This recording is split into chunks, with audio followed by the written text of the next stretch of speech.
Todo mundo que gosta de ler tem algum livro que achou maravilhoso guardado em casa. Nesse programa, eu, Landulfo Almeida, Marcelo Hipólito e Janaína Rico vamos falar desses livros. Nossas dicas de leitura para vocês.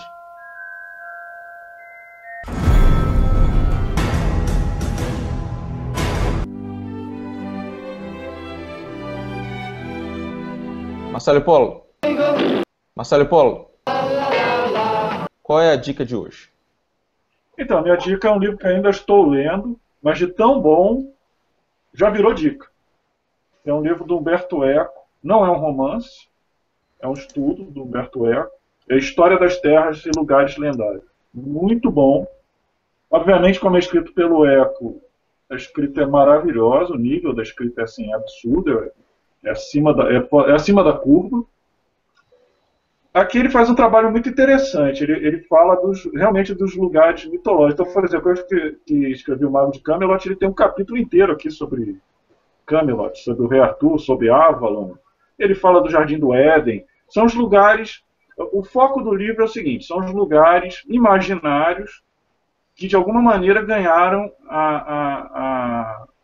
ganharam na cultura, ou seja, universal de algum país ou grupo de países relevantes, entraram no imaginário popular. De tal forma, alguns deles, que as pessoas até imaginam que eles são reais. Então, por exemplo, ele fala do Eldorado, da galera que vinha para colonizar as Américas, coisa e tal, achando que ia achar cidades feitas de ouro puro, que iam achar assim, a riqueza absoluta, que foi, de certa forma, responsável pelo surgimento do Brasil, dos países aqui do lado, da colonização espanhola, da colonização portuguesa, dos franceses também, porque eles acabaram não ficando por aqui, foram expulsos na porrada, mas assim, os holandeses, etc. Mas, então, assim, ele fala do Marco Polo, de como as pessoas vinham à China, apesar da China existir aquela China imaginária que o europeu tinha na cabeça, um lugar exótico, estranho, misterioso. Então ele trabalha muito com esse lado do como a imaginação humana, às vezes, molda coisas reais. Aqui fala de Atlântida, por exemplo, também. Então, assim, é o que molda a nossa cultura, a narrativa das sociedades, e o que molda ações que você toma. Por exemplo, quando você partir para colonizar um continente desconhecido, no século XVI, século XV, e você partir para isso em cima de um mito que ninguém sabia se existia ou não. Mas as pessoas chegavam a tal ponto de cobiça que achavam que aquele negócio era real. Que nem Atlântida, o pessoal acha que é real, não sabe se existe ou não. E o livro é muito bonito, o livro é muito caro, mas o livro é muito bonito. O papel é de altíssimo nível, é todo gravado. Ele usa alguns filmes também. Ele fala do Príncipe da Pérsia, que é um filme também, um jogo de videogame. Então, assim, Humberto Eco, ele mistura tudo. Ele fala do Tolkien, ele fala da Terra-média, da influência do Tolkien na literatura fantástica. Então, assim, como toda obra do Humberto Eco, ele vai do pop ao erudito, um piscar de olhos. É muito legal. Isso aqui é recomendado para quem, inclusive, quem quer escrever um livro e quer escrever, por exemplo, literatura fantástica, eu recomendo como fonte de pesquisa e referência.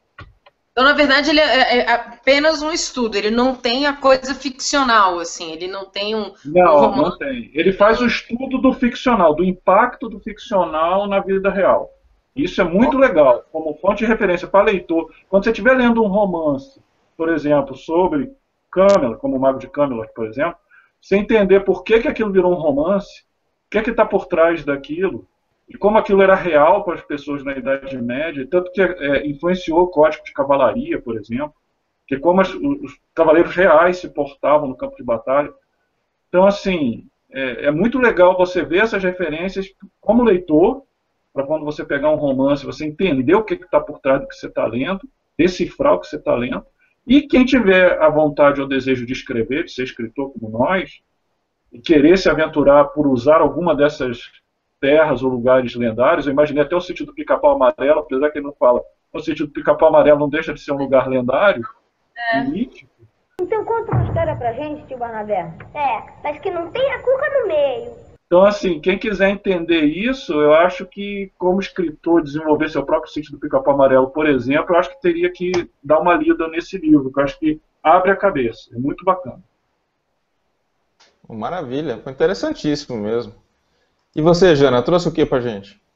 Cara, eu trouxe um livro, assim, na verdade, quando você me chamou, quando você me convidou para esse programa, que você falou Pérolas na Estante, foi o primeiro livro que eu lembrei. Que esse livro é uma pérola mesmo. É um livro do escritor brasiliense, Geraldo Lima, tá dando para ver aí? Agora tá beleza. Oi? Agora ficou legal. Não entendi o que vocês falaram. O Geraldo, ele é um escritor brasiliense, ele é de uma leva de escritores mais cult, mais intelectual. Ele curte uma linguagem mais assim, acadêmica, digamos, até porque ele é um professor de português e ele curte essa coisa da linguagem mais, sei lá, Saramago, Gabriel Garcia Marques, tem essa linha, assim, entendeu? E esse livro do Geraldo veio parar na minha mão num encontro de escritores brasilienses, e ele é fininho, tá vendo? Ele é bem pequenininho, ó. E ele conta a história de um cara que ele é todo fechado, o cara é todo tímido, tem problemas assim nos relacionamentos amorosos dele, e aí ele conhece uma menina pra lá de despachada. E o livro é em primeira pessoa, com a narração do cara, do protagonista, e me abriu o mundo de como é que os homens pensam, né? Foi aquela coisa assim, valeu pra mim, porque eu falei assim, caracas, não são pedras, como eu achava que todos os homens eram. Não, tem um coração que bate por trás de vocês. Então, assim, ele trouxe isso de uma forma muito inteligente, num texto muito inteligente. O Geraldo é um cara muito preparado, o livro dele é muito bom, e realmente foi a primeira pérola. Com certeza, já tem alguns anos que eu li, ó, a dedicatória dele é de 2010, tá vendo? Não sei se dá para vocês verem aí. A dedicatória é de 2010, e eu li logo que chegou, e com certeza é um dos meus livros favoritos. Toda vez que me perguntam, assim, em entrevista, para citar um livro nacional entre os preferidos, o 1 tá lá na minha lista. É um livro maravilhoso. Você consideraria esse livro aí mais um drama intimista ou uma história de amor? Um drama intimista, certamente. Você falou corretamente, é um drama intimista, é por aí. Né? Como sempre, né? O Marcelo é nosso intelectual de plantão. Não, você vê até que na sinopse ele fala assim, por exemplo, fui de um extremo ao outro da sala, as mãos suando, a testa gotejando, na intenção de juntar novas palavras ao meu discurso. Ele tem essa coisa assim do sofrido, sabe? Ele traz assim, sei lá, muito gostoso. Adorei, e volta e meia eu pego de novo para dar uma... Já nem sei quantas vezes eu li. Muito bom. E para que idade você recomenda esse livro? Qualquer idade ou é mais adulto? Adulto, certamente um livro adulto. Um livro adulto, ele é fininho, então ele engana, né? Mas ele é um livro forte. Ele não é um livro assim, fácil leitura. Não, você precisa se concentrar. Não dá pra... Eu não considero um livro de puro entretenimento. Ele é um livro de reflexão. Então, assim, ele tem uma linguagem que a pessoa tem que ter um preparo para ler. Acredito que o preparo do escritor passou para... Você tem que ter um leitor, assim, um leitor, sei lá, me foge a palavra, mas uma pessoa preparada para ler. Ele não é um livro de entretenimento de fácil leitura. É um livro tenso. Ficou até difícil dizer sobre ele. É aquele livro que você lê quando você está naquele espírito, né? Um tchan. Tá no filme. Por aí. Né? Eu mais inteligente eu até separei aqui para mostrar para vocês. Eu coloquei ele num negócio de livros viajantes. E as pessoas mandaram muitos bilhetinhos falando que o livro é maravilhoso. Então, assim, mais de 40 pessoas se inscreveram para ler o livro. Ele é muito bom. Vale a pena. Isso que você resumiu aí, na realidade, são aqueles programas que a gente deixa o livro em algum lugar, as pessoas podem pegar e vão passando com a obrigação de passar o livro para frente depois de ler e de mandar, ou deixar no próprio livro, mandar pela internet informações sobre o que acharam, né? Legal. Isso. Muito legal esses programas. Né? Cada Bom, um gente, tem o meu livro... Ai, desculpa. Me empolguei com o meu livro. Bom, gente, o meu livro não é tão intelectualizado, mas eu botei o óculos aqui para ficar um pouquinho com cara de mais inteligente antes de falar, já que o pessoal trouxe livros aí bem em cabeça, né? O livro que eu trouxe contudo, é um dos melhores livros que eu já li em toda a minha vida. Eu já comentei desse autor e desse livro algumas vezes nos hangouts que eu, Marcelo e a Janaína fazemos de entrevistas e de bate-papos, né, que é A Filha Pródiga, de Jeffrey Archer.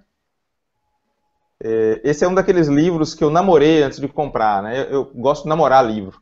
Eu vou na livraria, olho, gosto, leio a sinopse, acho interessante, aí eu não compro.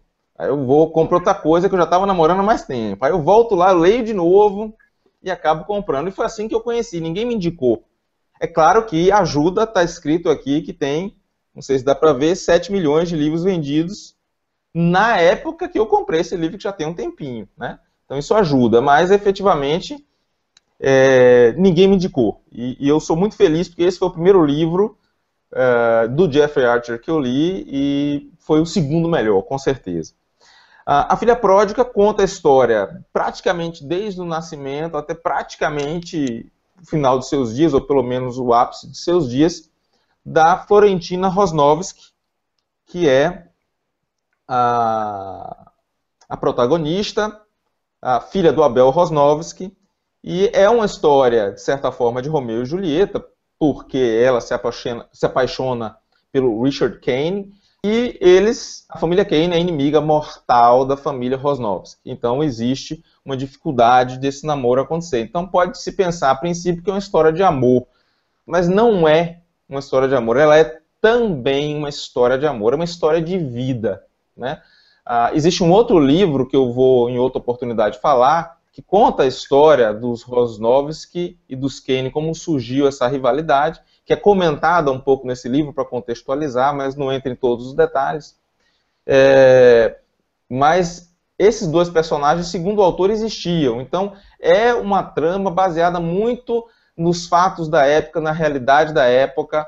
A Florentina deve ter nascido lá pelos anos 40, segundo esse livro, e vai seguindo a vida dela toda, né? Basta dizer que o desejo maior da vida dela é ser presidente dos Estados Unidos. Quer dizer, não é uma história de uma pessoa que vai ter experiências simples. Tanto os Rosnovsky quanto os Kane são multimilionários, né? Fizeram fortuna de formas diferentes, mas os filhos vão ter que seguir os próprios caminhos deles, tanto do ponto de vista de relacionamento, quanto do ponto de vista de se sustentar, ganhar seu dinheiro, até que uma série de fatos desenrolam. É uma história de vida. Esse autor, para mim, é o melhor contador de histórias que eu já li. Você vai se envolvendo, se empolgando e lendo, e com uma continuidade muito grande. Você conhece o personagem criança, os amigos da Florentina, a própria Florentina, e vai se apaixonando por ela, pela tutora dela, e por tudo que vai acontecendo, e pela personagem. É um personagem feminino fortíssimo. Eu acho que toda mulher devia ler esse livro, principalmente pela força que tem esse personagem da Florentina Rosnovsky. Então é uma história de vida, é um drama com romance, assim que eu poderia dizer. Não é um livro que não seja recomendado para adolescente, mas eu acho que quem vai gostar dele são pessoas aí, pelo menos acima dos 16 anos, que vão curtir mais esse livro. E aí até os 99, 100, 120 anos vão curtir também. Essa foi a minha dica. Você trouxe uma personagem feminina forte, eu trouxe um personagem masculino. Vamos trocar os livros aí, pra gente trocar informações, então. Pois, vale a pena. Na verdade, a gente está pegando aqui, dando dicas, mas eu estou anotando as suas dicas e do Marcelo também para correr atrás desses livros, com certeza. Bom, gente, a ideia é essa, programa curtinho, dicas para vocês, espero que vocês curtam, espero que vocês gostem. Um abração, até a próxima.